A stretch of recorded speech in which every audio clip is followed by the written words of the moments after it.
ISSC GT के top के जो पेपर में आने वाले 20 सवाल है इसको सॉल्व करते हैं। क्वेश्चन नंबर 1 क्या कह रहा है? दुकानदार 1000 अंकित मूल्य वाली वस्तु पर 3 प्रकार का क्रमिक छूट देता है, 55, 45, 60, 40, 30, 70। तो ग्राहक के लिए कौन सा ऑफर सबसे अच्छा होगा? सबसे अच्छा ऑफर कौन सा होगा? सबसे अच्छा ऑफर वही होता है जिसमें हमें सबसे ज़्यादा छूट मिलती हो। यानी 100 रुपये की चीज़ है, हमें मान लो 10 रुपये मिलने लगी, और एक 100 रुपये की चीज़ है तो हमें मान लो 20 रुपये मिल रही। तो हमें सबसे अच्छा कौन सा? ये, यानी हमें ज़्यादा छूट मिल रही है, 90 रुपये की छूट मिली, यहाँ पे 80 रुपये की छूट मिल रही है। यानी इसमें हमसे पूछा है कि इसमें जो है इन तीनों ऑप्शन में सबसे अच्छा ऑफर कौन सा ग्राहक के लिए। देखिए, एक होता है अगर 2 क्रमिक छूट हो, क्रमिक लाभ हो, क्रमिक लॉस हो, हानि हो, तो उसका फार्मूला होता है, क्या फार्मूला होता है? X plus Y plus X Y बटे 100। इसको नोट कर लेना है, यही होता है फार्मूला। अब इसमें क्या करना है? अगर हानि दिया हो तो माइनस कर लेंगे, लाभ दिया होता है तो प्लस कर लेते हैं, छूट दिया होता है तो माइनस कर लेते हैं। तो छूट दिया तो फार्मूला क्या हो जाएगा? माइनस एक्स माइनस वाई, और माइनस माइनस प्लस हो जाता है। ये है, देखिए माइनस एक्स माइनस वाई, इस कितना आ रहा है? ये आ जाएगा आपका 100, ये 60 40 ये भी 100, 70 30 ये भी 100। अब सब में 100 100 आ रहा है। हमारा जो डिफरेंस है हमारा क्या है? एक्स वाई बाई 100, यानी 55 गुणे 45 बटे 100 पहले ऑप्शन से। ए से बी वाले से क्या कर रहा है? 60 गुणे 40 बटे 100, और तीसरा क्या कर रहा है? 30 गुणे 70 बटे 100। यानी हम ये कह सकते हैं इन प्रोडक्ट की वैल्यू जिसकी सबसे कम होगी वही हमारा सबसे ज़्यादा आंसर, सबसे ज़्यादा प्रॉफिट होगा, मतलब सबसे ज़्यादा अच्छा ऑफर होगा हमारे लिए। जैसे इनका मल्टीप्लाई कर लेते हैं, 55 45 का, तो 5 5 25, 5 चौके 20, तो 22, यानी का मल्टीप्लाई करने पर आ रहा है 5 7 4 2, 24 75 आ रहा है। इसका मल्टीप्लाई करने पर है 2400, इसका मल्टीप्लाई करने पर 2100। यानी हमारा सबसे बेहतर ऑप्शन कौन सा होगा? ये वाला, सी, यानी आंसर नंबर सी। देखिए यहाँ पे हमने कम वाला वैल्यू क्यों लिया कि कम वाला ही अच्छा ऑफर होगा? क्यों? जैसे मान लीजिए 1100, अब 100 में से हम कम वो जो वैल्यू घटाएंगे, जैसे हमारे 100 में से 5 घटा लेते हैं तो हमें कितना मिल रहा है? 95% डिस्काउंट। अब 100 में से 10 घटा लेते हैं तब कितना डिस्काउंट मिल रहा है? 90 डिस्काउंट। 100 में से 15 घटा लेते हैं तब कितना डिस्काउंट मिलेगा? 85। तो हमें सबसे ज़्यादा वाला डिस्काउंट चाहिए, हमें अच्छा ऑफर तभी हो जाए हमें सबसे ज़्यादा वाला डिस्काउंट, यानी ये सबसे ज़्यादा वाला डिस्काउंट है। यानी अगर हमें ये कम वैल्यू घटाते हैं तभी तो हमें ज़्यादा ऑफर निकल के आएगा, अच्छा ऑफर। यानी जो हमारे जिसकी सबसे कम वैल्यू होगी मल्टीप्लाई पे, वही हमारा सबसे बेस्ट ऑफर होगा। यानी हमसे सी वाले में केवल 2100 है। अब इसको डायरेक्ट लगा लेते हैं हम, 2100 आ रहा है, ये 2400 आ रहा है, अब ये 55 45 इससे ज़्यादा आएगा, यानी हम सबसे बेस्ट ऑप्शन हमारा यही। नेक्स्ट क्वेश्चन में चलते हैं। अगर 7200 रुपये को पी क्यू आर के बीच क्रमशः 1/2, पी क्यू आर 1/2 और 4 और 3/2 ये ऑफर दिया है, अनुपात में बटा है इनको, पी क्यू आर को। तो इनको हम 2 से मल्टीप्लाई कर लेंगे तो क्या आ जाएगा? 2 से मल्टीप्लाई करेंगे तो 1, यह आ जाएगा 8, यह आ जाएगा 3। यानी कितने इनके अनुपात में हमें 7200 रुपये बांटना है? तो यानी 8 1 9 3 12, यानी 12 बराबर कितना दिया? 7200 रुपये। एक बराबर आ जाएगा 600 रुपये। हमसे पूछा क्या? आर की वैल्यू, आर का हिस्सा 3 है तो 3 का बराबर कितना आ जाएगा? 1800 रुपये। नेक्स्ट क्वेश्चन में चलते हैं।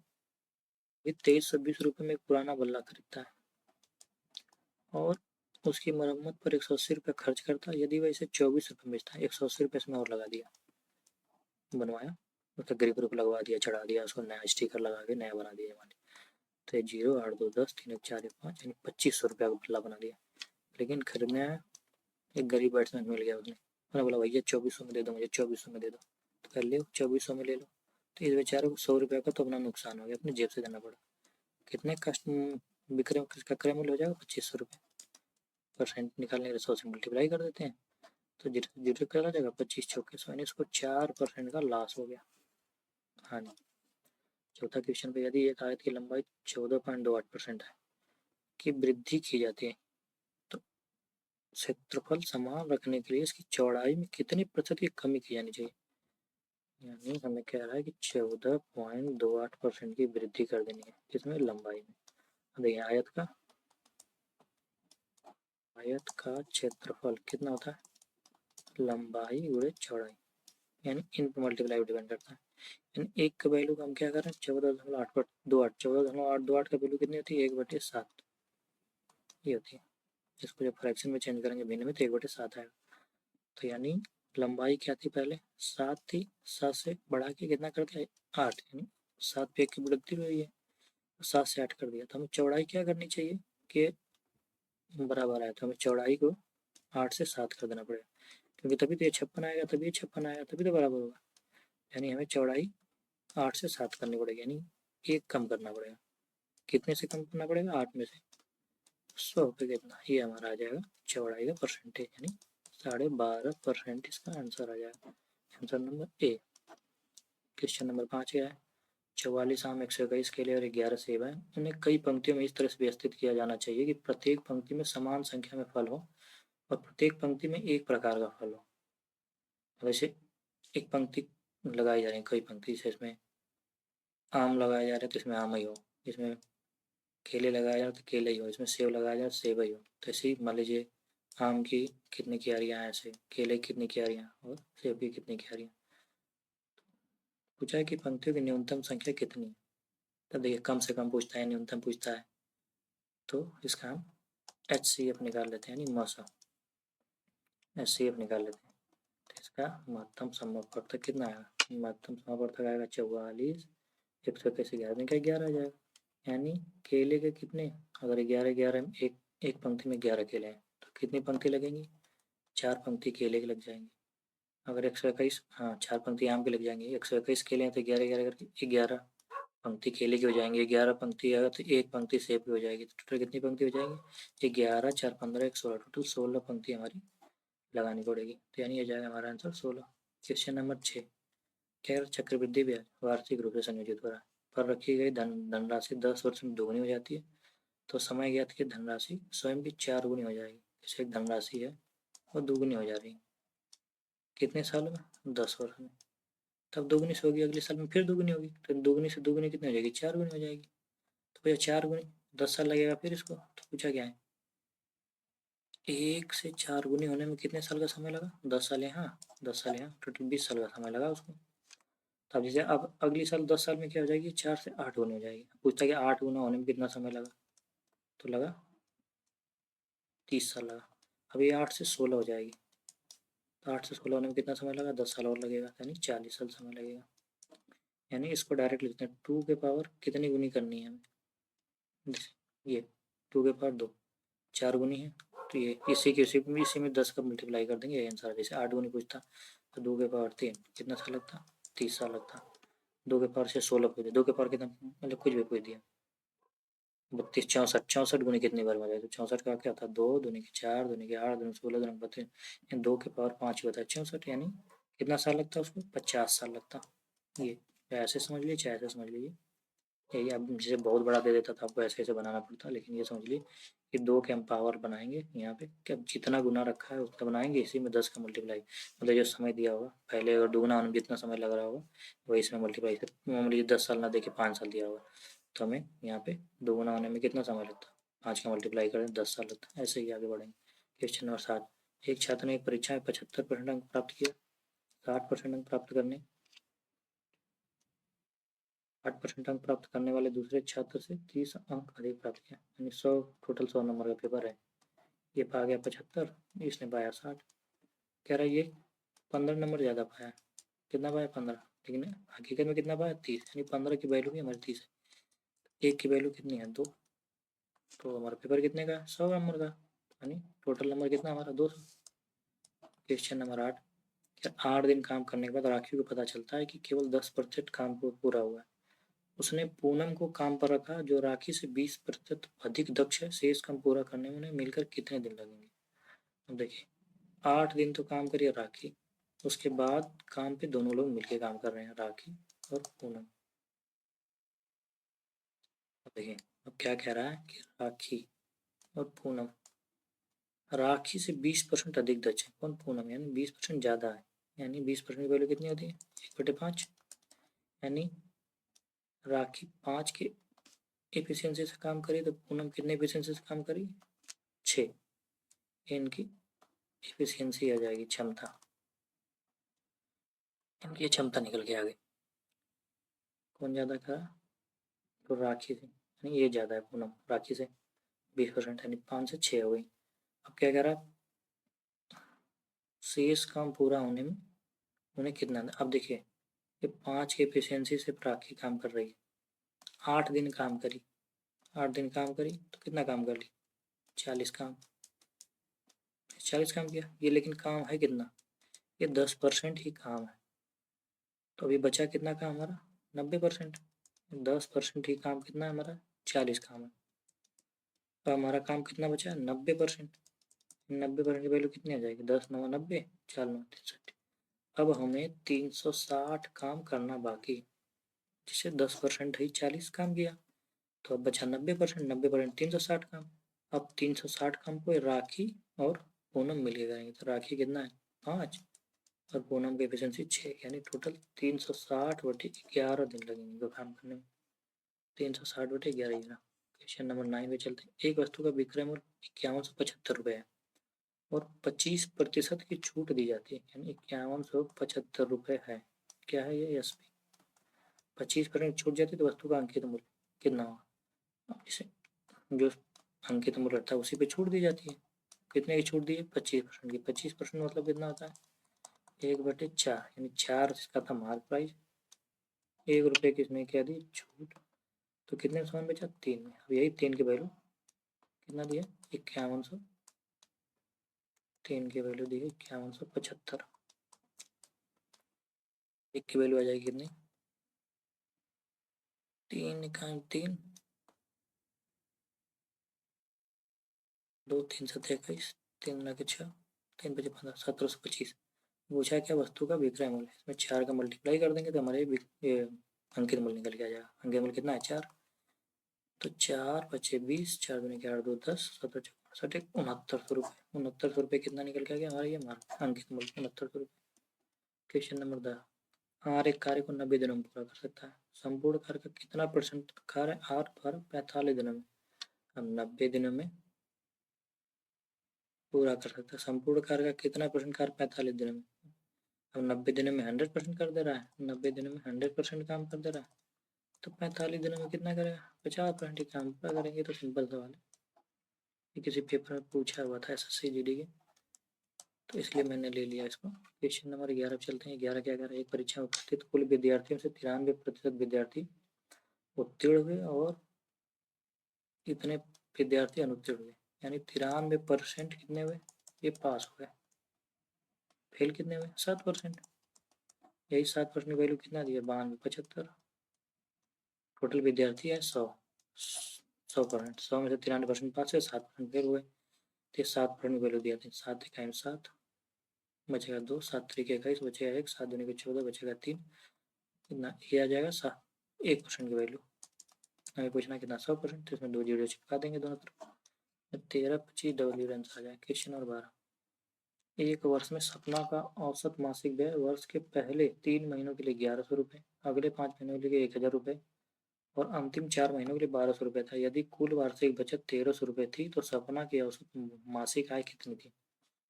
अब देखिए पहले 3 महीनों के लिए कितना है उसका 1100 रुपये, यानी हर महीने 1100 रुपये, फिर 5 महीनों के लिए 1000 रुपये, अंतिम 4 महीनों के लिए 1200 रुपये। अब क्या करें यहाँ पे 3300 रुपये ये हो गया इसकी कमाई, यहाँ पे कितना हो गया 5000 रुपये, यहाँ पे कितना हो गया 4800 रुपये। अब इनको टोटल जोड़ देंगे तो कितना आ जाएगा ये 0 0 8 3 11 5 3 8 4 12 13, यानी 13,100 रुपये तो इसकी कमाई है, मतलब ये खर्च कर रही है इतना। और क्या कह रहा है 1300 रुपये इसकी बचत है, यानी जो कमाई उसमें तो बचत है 1300 रुपये। 0 0 3 1 4 ये पूछा गया इसकी औसत मासिक आय, तो एक साल में कितना होता है 12 महीने, 12 से भाग दे देंगे, यानी हर महीने वो 1200 रुपये उसकी मासिक आय हो जाएगी। क्वेश्चन नंबर 13, किसी मूलधन पर 40 वर्षों के लिए प्राप्त साधारण ब्याज उस मूलधन का 2/5 है, तो ब्याज की वार्षिक दर कितनी? देखिए साधारण ब्याज में ब्याज का फॉर्मूला क्या होता है? साधारण ब्याज का फार्मूला होता है मूलधन गुणे दर गुणे समय बटे में 100। कह रहा है मूलधन का 2/5 यानी मूलधन कितना है 5 रुपये, तो उसका ब्याज कितना मिल रहा है 2 रुपये, यानी 2 रुपये ब्याज है। मूलधन कितना है 5, रेट हमें निकालना है, समय दिया 40 वर्षों के लिए, बटे में 100 से भाग दे देंगे। अब देखिए 0 से 0 कट जाएगा, हो जाए 5 चौके कितना होता है 20। देखिए ये 0 से ये 0 कट जाएगा, 2 से ये कट जाएगा, यानी आर की वैल्यू यहाँ पे हमारी आ जाएगी 1%। हमारा answer number B 14 question 14 number क्या है? ए और बी दोनों अपनी घड़ियाँ 5,000 रुपये प्रति घड़ी की दर से बेचते हैं। ए को 25% का लाभ हुआ है, जबकि बी को 10% की हानि हुई। तो ए और बी के क्रय मूल्यों का अनुपात क्या है? देखिए हमें इससे 5,000 से कोई मतलब नहीं है ज़्यादा, हमें क्या है ए 25% का लाभ हुआ, 25% का लाभ हुआ मतलब 4 रुपये का सामान था, 5 बेच दिया ए को। ये इसका सी पी है, ये एस पी। अब बी का क्या है? बी को 10% की हानि हुई, 10% देख पर 10 रुपये 9 रुपये बेच दिया।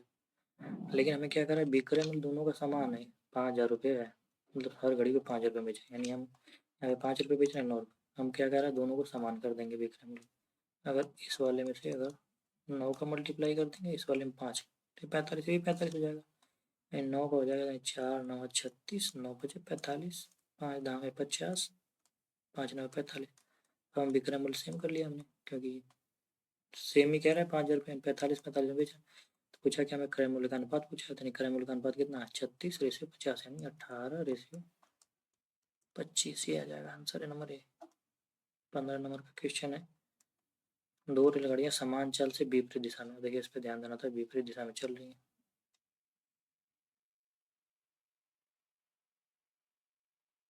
विपरीत दिशा में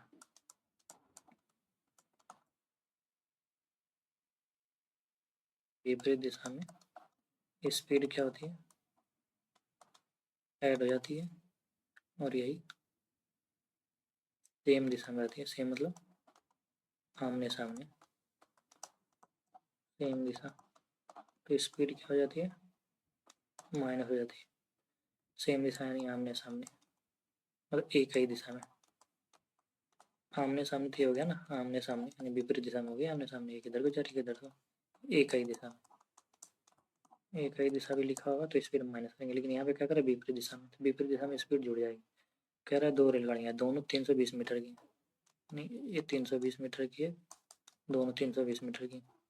ये चलिए S1 की स्पीड से, दोनों की स्पीड कह रहा है सेम, मतलब प्रत्येक रेलगाड़ी की चाल कितनी है, तो यानी एक S1 से चली दूसरी भी S1 से चली, मतलब S1 S1 का दूसरी भी पहले भी S से चली दूसरी भी S से चली, तो यानी इनकी स्पीड कितनी निकल जाएगी 2S। कितना समय लगा इनको चलने में 18 सेकेंड का समय। देखिए ये भी मीटर में दिया है, ये हमारा सेकेंड में दिया है, तो जो हमारी स्पीड निकल के आएगी वो क्या निकल के आएगी मीटर प्रति सेकेंड में निकल के आएगी। अब देखिए हमें यस बराबर निकाल लेते हैं, यस बराबर क्या आ जाएगा 2 से कटा देते हैं 2 कट जाएगा, यानी यस बराबर क्या आ जाएगा 320/18। ये हमारी आ जाएगी स्पीड मीटर प्रति सेकंड। अब इसको कटाएंगे नहीं क्योंकि हमें इसको किलोमीटर प्रति घंटा में चेंज करना है, ऑप्शन देखिए सब किलोमीटर प्रति घंटा में दिया है। तो देखिए अब यहाँ पे एक पॉइंट और नोट करा देता हूँ, किलोमीटर प्रति घंटा से मीटर प्रति सेकंड में जाना है, तो हमें क्या करना है 5/18 से मल्टीप्लाई करना है, और मीटर प्रति सेकंड से किलोमीटर प्रति घंटा में जाना है तो 18/5 से मल्टीप्लाई करना है। अब देखिए कुछ लोग ये भूल जाते हैं कब 5/18 करना है कब 18/5 करना है, तो इसको मैं एक ऐसे निमोनिक से याद करवा देता हूँ। देखिए क्या करा है कि अब यहाँ देखिए ये मीटर प्रति सेकेंड और किलोमीटर प्रति घंटा, सबसे बड़ी मतलब बड़ी यूनिट कौन सी है किलोमीटर, छोटी यूनिट कौन सी है मीटर प्रति सेकेंड, यानी हमें बड़ी यूनिट में जाना है। किस में जाना है बड़ी यूनिट में, तो हम बड़ी वैल्यू से गुणा करते हैं। अगर बड़ी वैल्यू से हमें छोटी वैल्यू निकालनी है तो हम क्या करते हैं छोटी वैल्यू से गुणा करते हैं। अब 5/18 छोटी वैल्यू है, 18/5 ये बड़ी वैल्यू है, यानी हमें मीटर प्रति सेकंड से किलोमीटर प्रति घंटा में जाना है, तो हमें बड़ी वैल्यू से मल्टीप्लाई करनी होगी। यानी हमें क्या करना होगा यहाँ पे बड़ी वैल्यू से मल्टीप्लाई करनी होगी, यानी बड़ी वैल्यू क्या है 18/5। अब 18 से 18 कट जाएगा, 5 36 2 5 चौके 20 64 किलोमीटर प्रति घंटा हमारा आंसर आ जाएगा। इस चीज़ को ध्यान रखें, बड़ी वैल्यू है तो बड़ी वैल्यू गुणा करेंगे, छोटी यूनिट में जाना है तो छोटी वैल्यू गुणा करेंगे। क्वेश्चन नंबर 16 क्या कह रहा है, एक क्रिकेट टीम में 7 पुरुषों की आयु 26 25 21 29 24 28 और 22 है तो उनकी औसत आयु। अब देखिए औसत आयु का फार्मूला क्या होता है, औसत का फार्मूला होता है संख्याओं का योग बटे में संख्या, अब संख्या कितनी है। अब यहाँ देखिए 26 25 21 को लिख के जोड़ देंगे और बटे में 7 से भाग दे देंगे, लेकिन इसको डायरेक्ट लगाते हैं। जैसे ऑप्शन क्या दिया, 24 दिया, 22 दिया, 25 दिया, 23 दिया, तो हम कोई भी एक वैल्यू मान लेंगे, कुछ भी आपने मान लीजिए 20 मान लीजिए, 25 मान लीजिए, 22 मान लीजिए, 100 मान लीजिए, लेकिन हम वही करेंगे जो सबसे करीब है, यानी हम सबसे करीब मान लेते हैं 21 है, 24 यानी मान लेते हैं हम सबका कितना है एवरेज 23 है। अब जो 23 से डेविएट हो रहा है, प्लस हो रहा है तो ज़्यादा करेंगे, माइनस हो रहा है तो माइनस करते चलो चलेंगे। देखिए कितना ज़्यादा हो रहा है 3, कितना कम हो रहा है 2 ज़्यादा हो रहा है, कितना कम हो रहा है 2 कम हो रहा है, कितना ज़्यादा हो रहा है 6 ज़्यादा हो रहा है, कितना ज़्यादा हो रहा है 1 ज़्यादा हो रहा है, कितना ज़्यादा हो जा रहा है 5 ज़्यादा हो जा रहा है, कितना कम हो रहा है 1 कम हो जा रहा है। अब देखिए अब इसी को जोड़ेंगे कितना आ जाएगा, 2 में से 2 चला जाएगा, ये 6 3 9 1 10, 10 में से 9 9 5 14, यानी 23 प्लस कितना आ जाएगा 14। अब इसको हम 7 से भाग दे देंगे, यानी हमारा आ जाएगा 25, ये हमारा औसत आ जाएगा। कितनी भी बड़ी वैल्यू दी हो इसको तुरंत लगानी है, लेकिन अब जोड़ने चलेंगे तो काफ़ी समय लगेगा, ये समझ लीजिए। पहले कोई भी मान लीजिए, अब जैसे यहाँ पे मान के आपको चलिए 25 ही मान के दिखा देता हूँ। देखिए 25 मान के चलेंगे तो इधर की वैल्यू 0 आ जाएगी सारी, कितना ज़्यादा 1 ज़्यादा है, और ये क्या है 0, ये क्या है 4 कम है, ये कितना है 4 ज़्यादा है, ये कितना है 25 1 कम है, ये कितना ज़्यादा है 3 ज़्यादा है, ये कितना कम है 3 कम है। देखिए 4 4 चला जाएगा, 3 से 3 चला गया, -1 प्लस 1 हटा गया 0 आ गया। अब इसे 24 मान के कर लेंगे, 22 मान के कर लेंगे, अब जो भी अपने हिसाब से मान लीजिए, ये डिवीजन हो जाएगा। अब 0 आ गया, साथ में भाग कर देंगे 0, यानी जो भी वैल्यू आएगी उसको जितना वैल्यू दिया होगा उसी से भाग करना।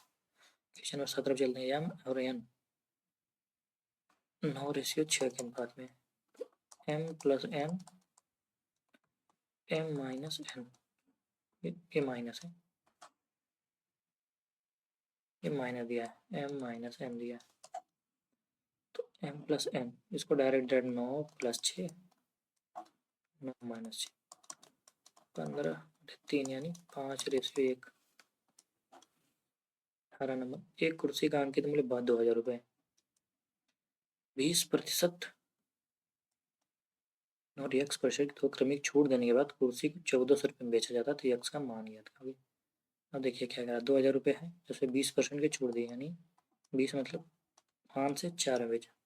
अगला क्या कह रहा है, 100 रुपये का 100 में ये 100 माइनस एक्स, यही लिखते हैं, यानी इसको भी तो यही लिखे हैं 100 माइनस 20 80, तो 20 चौके 80 20 25 100 यही लिखे हैं, यानी इसको भी यही लिखे हैं। तो अब इसको टोटल बेचा कितने में, 1400 रुपये में बेचा इसको।